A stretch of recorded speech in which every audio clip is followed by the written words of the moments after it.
Donnybrook is made possible by the support of the Betsy and Thomas Patterson Foundation and the members of 9PBS.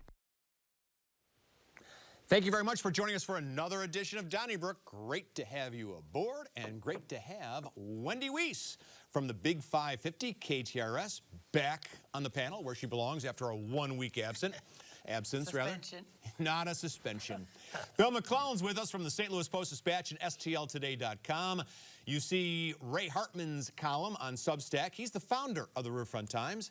And from the St. Louis American, Alvin Reid, where he writes a great column in the sports section and edits the news. Hey, thank you so much to local artist Candace Hyams from CandaceHyamsFineArt.com, who provided the artwork that you'll see for the next 4 or so weeks above the mantle behind me. How about that? Advertising on Bi-State. Love it. I think we discussed that. That's illegal now. But there is Sweet Meat, one of the most famous logos in St. Louis history, and Alvin Reid. St. Louis County now has a new logo. It's, I think we can show it to our viewers right here. It's a logo that uses the fleur-de-lis as well as some ribbons of rivers.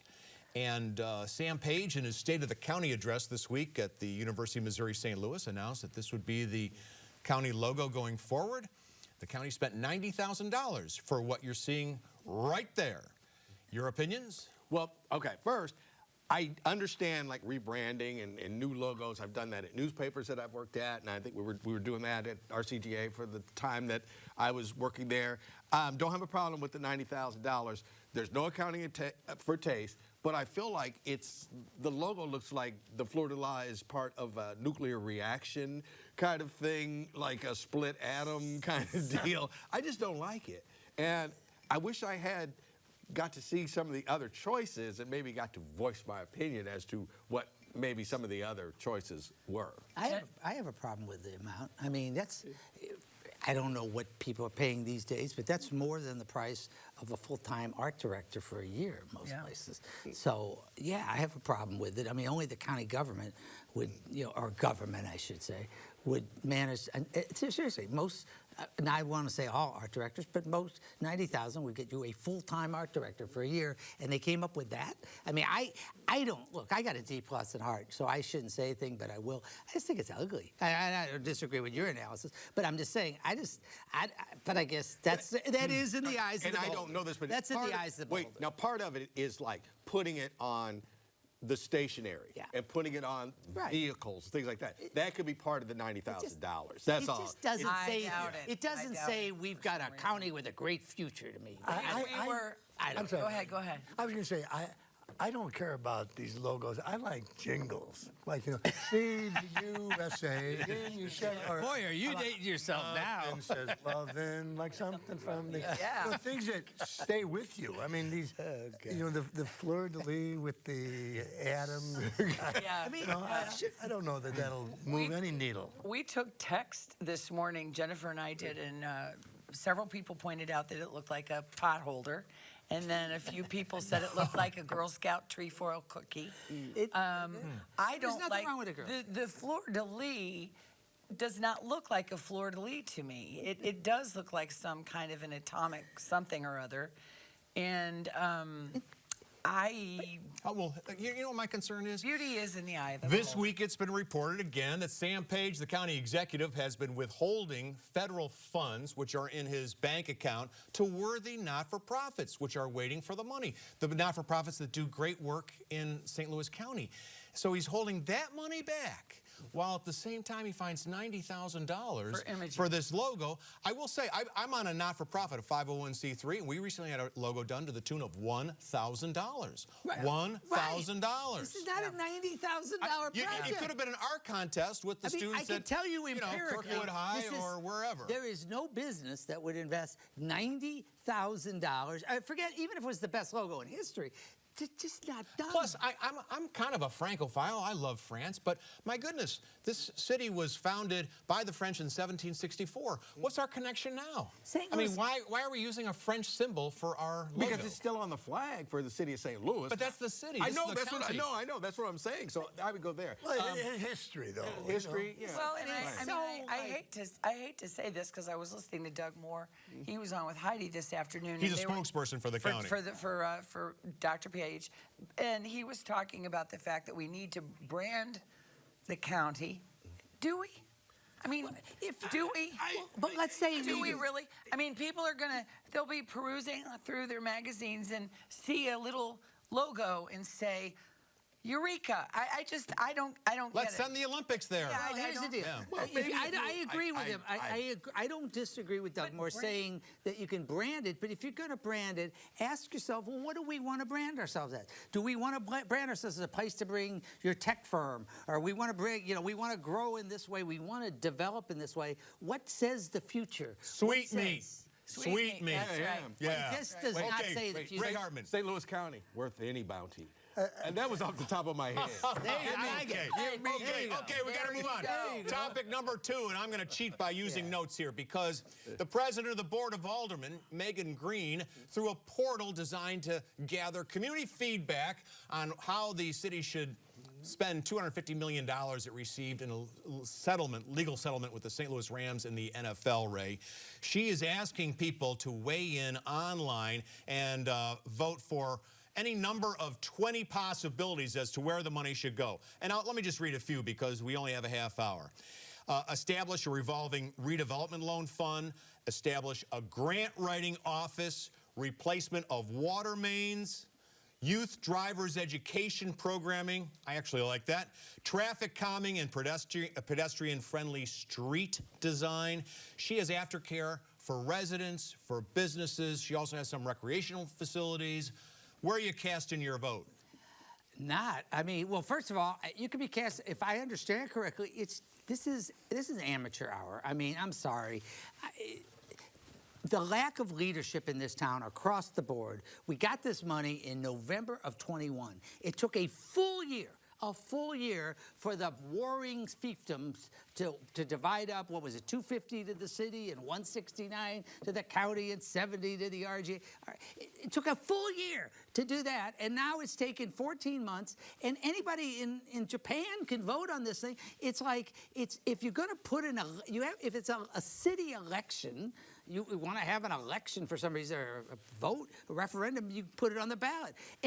We could all vote. We could probably all vote 3 times. I mean, it's like, it doesn't make any sense. And this is a city that, this Friday they're going to be weighing in on the Middle East. I mean, it's like, this is like, I mean, I'm sure the Middle East is on hold to hear what the city Board of Aldermen think about it. It's like they've become, I kind of feel it's just it's a punchline. Ray, I don't really see the anger on this.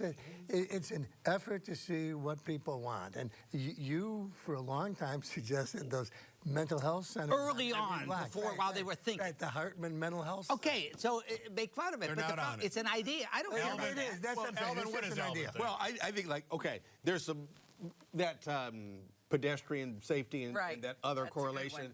That could be turned into higher 55 police officers. There's a lot of nebulous in there that the city could work with. So basically, you ask the people what they want, they tell you what they want, and then you do what you're going to do anyway. But then you get to say that we asked the people, and this is what they wanted. So I think I have no problem with it. I have zero problem with it. I'd like to see one of the 20 choices could have been public safety, because that's what people talk about a lot, crime. I think that's in there. That's what I'm saying. I think you could weave public safety into some of those. Well, maybe so. If you've got better rec centers with pools that are open through September, maybe. Right. Yeah, kids are going to be off the streets. And we're going to hire some police officers so we will always have a police officer available to the rec centers, but the only way you're going to do that is to hire police officers. So see, you can round about, because if you put on there, hire 50 more police officers, it wouldn't get any votes. So this way you can work it.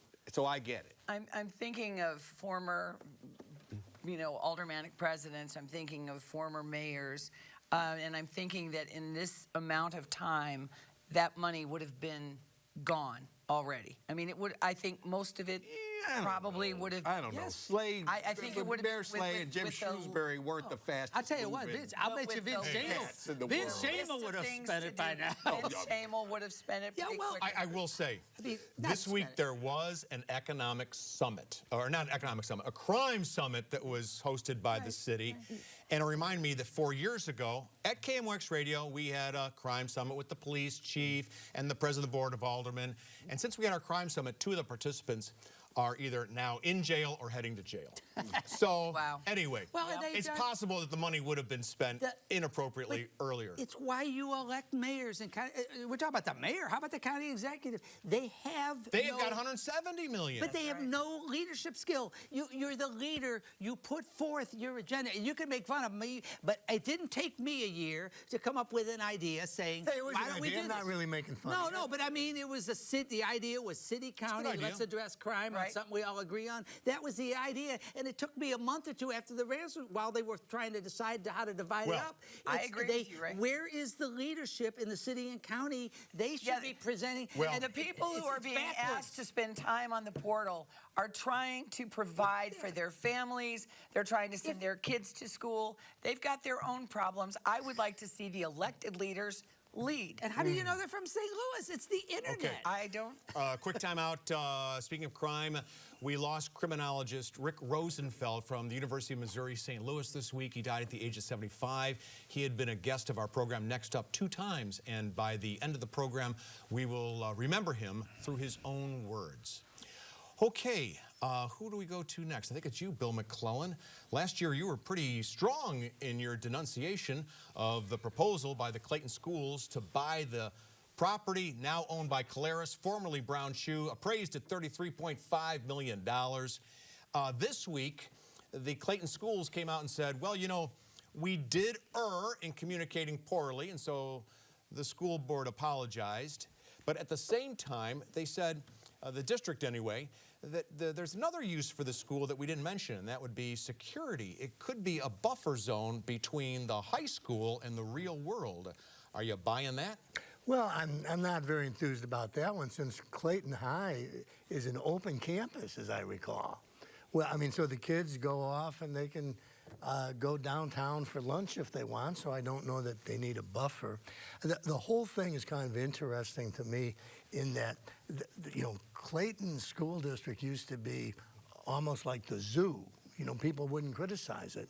And now it's like a revolt. You're leading a renegade group, the condo owners, the businessmen, the politicians. It's like a brawl in the art museum. I mean, you just didn't expect this. Well, I love the fact that when Bill McClellan speaks, with the very great passion you did last week, you know, that you brought the Clayton schools to their knees. No, I did not. And I think that's great. I have a different angle that I just kind of came up, probably writing on Substack tomorrow.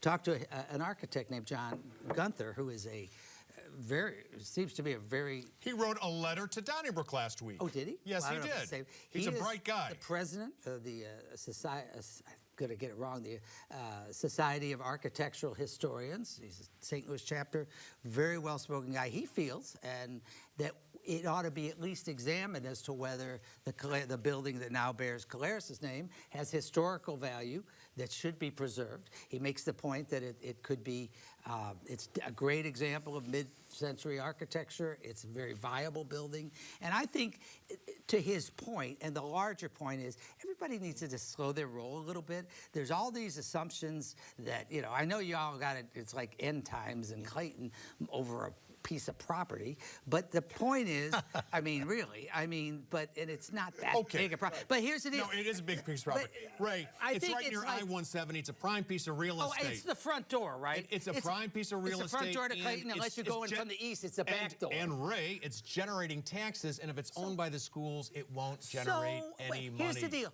Everybody, when you say it's going to generate taxes, let's say they do It already does. Well, let's say they do, but it's closing as an office building, okay? If you bring in restaurants. Has anybody studied how many are going to cannibalize the other restaurants in Clayton for it? I mean, it's not that simple. And I'm saying we ought to look at preservation as an example. Okay, well, Ray, you're always arguing that the Republicans are allergic to revenue. Why can't they accept more revenue? And here's Clayton saying, we want revenue from this property. But how do you know it's net revenue? If it's restaurants, what's it going to do to the Cafe Napoli? I mean, how do maybe you know? it won't be. Maybe it'll be developed by Bob Clark, who'd like to put in an RH, a retail store, or an Apple store. Retail? Yes. Why not? Oh, because retail's not so great. No, it's doing gonna, great. Have you been to Brentwood lately? If they want to do it, then let's see if they want to do it without corporate welfare. Because I know you've been an opponent of corporate welfare, as I have. I agree with you, Ray. I hate to subsidize businesses, but what's worse than subsidizing businesses who pay taxes is to have no tax revenue whatsoever. Oh, so you're okay on this one? You've been against everyone in the city. Because the previous ones weren't taking it off the tax rolls. Oh, so this one's okay. This one's okay. I am not in favor Clayton of tax has subsidies. a great history. But if it's $1,100,000 a year versus zero, I'll take $1,100,000. This is one of the wealthiest communities in town, which, to its credit, has had a great history of fighting off corporate welfare. In fact, the current mayor, I believe, was one of the people who voted against that Centene nonsense and giving them a bunch of money. Now she's the mayor. Well, they got a bunch of money. Centene did. I know. She voted against it, and it was the first time they broke the seal. In fact, they used eminent domain. Yeah, they broke the seal on this. They and tried to use eminent domain, but they lost. But they broke the seal, and now everybody wants corporate welfare in Clayton. No. They just want tax money from our property, right? What does Alvin have to say? I kind of sorry. I forgot. I'm sorry. We don't devote this much time to war breaking out in.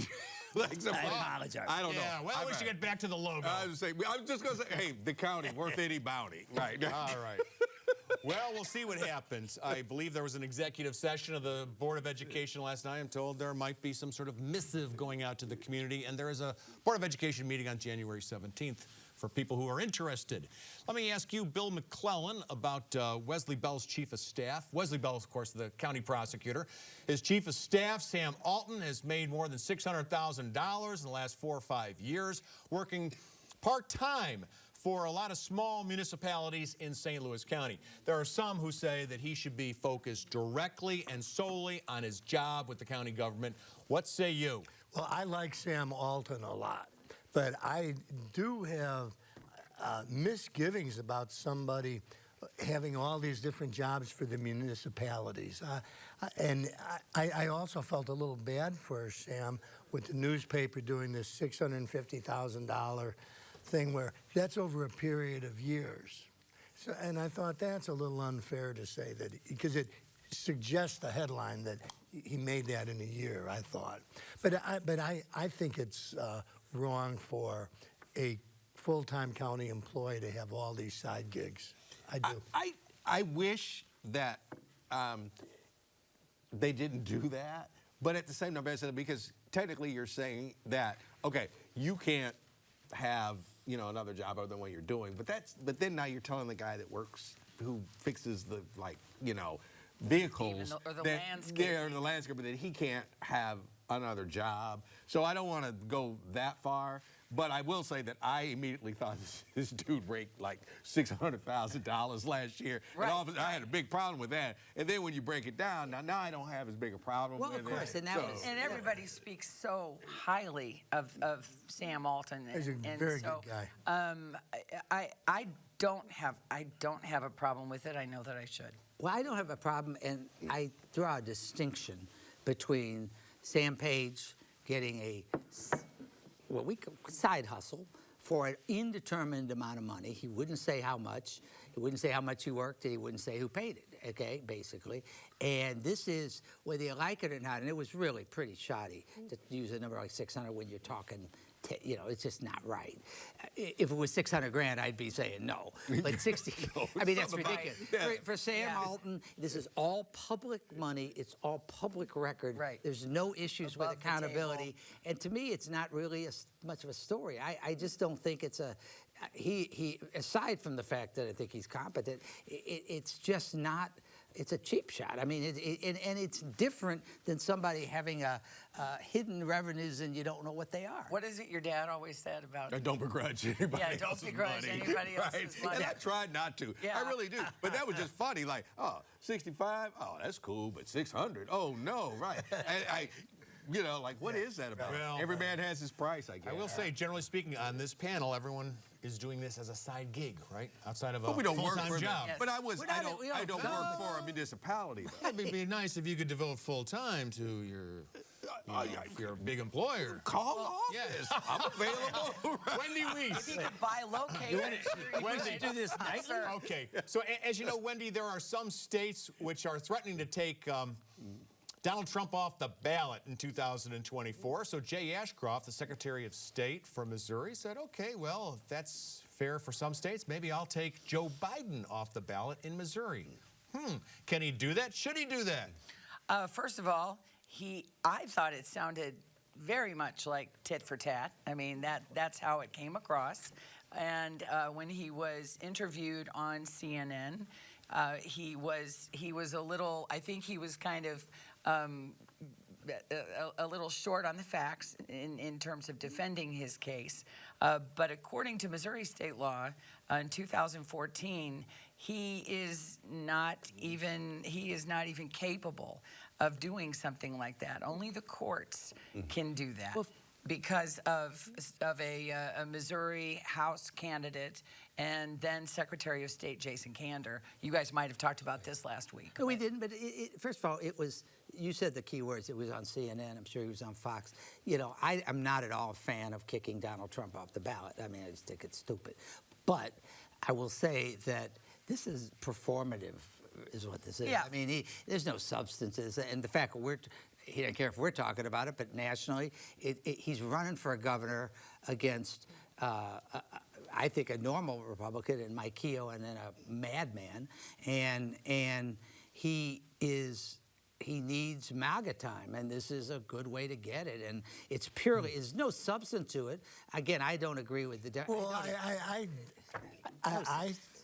I think that he was making a valid point, and I'm obviously not a Trump supporter, but I don't think that you can kick somebody off a ballot for allegations, because they're just too easy to make. You can make allegations about anybody. It's a terrible road to go down, and I think that when Ashcroft says, if they can do that, then I can do that, I think he's making a good point. I agree with that, and like I did say, I forgot what the topic was last week, but I said, like, if they didn't do so much nutty stuff down there, then when they actually did something that you could say, like, I kind of get what he's saying, then it has a little bit more credence. This is some more nutty stuff, don't get me wrong. I know exactly why he's doing it, and quite frankly, when we're talking about side hustles and whatnot, quite frankly, we, the citizens of the state of Missouri, are paying him to work for Donald Trump and for MAGA, and I find that, like... How about our Attorney General? I mean, that's all he does, is work for Donald Trump. Hold your fire for just a moment, because at this time we'd like to acknowledge the loss of Rick Rosenfeld, former guest of this program, of course, longtime criminologist at the University of Missouri St. Louis. We were lucky enough to have him on our program next up at least 2 times. In fact, here's one of those segments. A conventional understanding is that impoverished areas generate conditions that lead to violence, and that's certainly true. What is also true is that high levels of violence exacerbate and, in effect, solidify poverty in a neighborhood. A neighborhood with high levels of violence loses population, and the people who are, in the first instance, who leave are the people with better prospects. They leave behind a more impoverished neighborhood, more vulnerable to high levels of violence. A neighborhood with high levels of violence does not attract development. It retards development. Of course, we have to keep our eye on the 8 ball and reduce poverty in order in the long run to reduce violence. But in the first instance, we have to bring down levels of violence so that communities are not continually emptied out and become more impoverished, more vulnerable as a result. Richard Rosenfeld, we lost him this week at the age of 75. Well, thank you very much for joining us this week. Let's go to the old mailbag and see what people had to say about last week's program. My husband and I met Alvin Reid this evening. He seems like a lovely individual. Our grandchildren live in Ireland. They can't wait to come visit us, but they're afraid that they'll get killed by a tornado or get shot. That's how they envision St. Louis. That from Ann Shelton of St. Charles. Has Donnybrook Next Up been canceled? I still miss Donnybrook Your Turn, but Next Up was the next best thing, and a half-hour show just isn't enough. And kudos to Charlie for his excellent open letter to the Clayton School District. Very funny, Jesse Adams of Clayton. Wendy wasn't here, but I mispronounced kudos again. Moving onward, train travel from here to Kansas City is so much better than driving. Too bad more Missourians haven't discovered it. That from Mary Rice of Florissant. Donnybrook discussed the reduction in crime in St. Louis. Pretty simple. Mayor Tashara Jones, Circuit Attorney Gabe Gore, and Chief Tracy are doing a good job in a very difficult climate. And the proof is in the results. That from Umar Lee II, or was it the third, of St. Louis. You can write us care of 9 PBS 3655 Olive Street, St. Louis, Missouri 63108. Don't forget, you can also send those emails, donnybrook@9pbs.org, and on X, formerly known as Twitter, and Threads, use hashtag DonnybrookSTL.